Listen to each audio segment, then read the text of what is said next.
Julia has loved reading the Bible for as long as she can remember. Again and again, she read that Jesus, the creator of the universe, became a small, helpless baby in a manger in Bethlehem. She read that Jesus healed people and taught them about God's love. She read that Jesus loved people so much that he died on the cross. She read that Jesus rose from the dead after 3 days and returned to heaven to be crowned King of the universe. She read that Jesus will return soon to take his people to live with him forever. Julia's love for the Bible caught the attention of her church leaders in her hometown of Santos, Brazil. One of them is Mr. Gilberto, thought that the little girl would make a great preacher. Julia, he said, let's study the Bible together, so you can learn how to preach.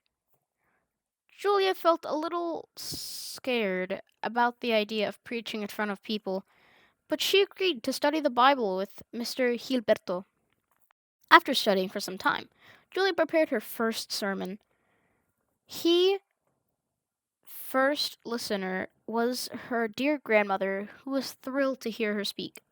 Then Julia spoke at church. She felt a little scared standing in front of all the people. As she spoke, she looked only at two people, grandmother and Mr. Gilberto. But as some time passed, Julia felt more and more comfortable speaking in front of the people, and preaching became easier. With the arrival of COVID-19, all churches closed in Brazil. Julia couldn't preach anymore. Even so, she wasn't discouraged. She continued to read the Bible. She felt certain that she would have another opportunity to speak about Jesus. The opportunity came on Easter week. In Brazil, Easter is a big holiday, but many people do not know the reason for Easter.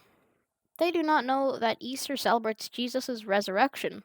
The pastor of Julia's church asked her if she would like to preach about the reason for Easter from the Bible. She would preach every day for a special online Easter week of prayer. Julia had never preached from home before. She felt like she needed a pulpit. As she looked around the house, her eyes fell on grandmother's ironing board. With grandmother's permission, Julia took the clothes off of the ironing board and carried it to the living room. Then she covered the ironing board with a large red towel. In front of the ironing board, she taped a special Easter poster from her church. Then every night for a week, Julia spoke from behind the ironing board about the reason for Easter. Many people's hearts were touched by her message. Part of this quarter's 13th Sabbath offering will help open a new church in Julia's hometown of Santos, Brazil. Thank you for planning a generous offering on September 24th. Thank you so much for subscribing. For those of you who have, and if you haven't, I recommend subscribing. It really helps out the channel. Also, thank you for all of you guys who click the like button on these videos. It's very encouraging. And also hit the notification bell. And I also had an animator help me out on this video. Thank you.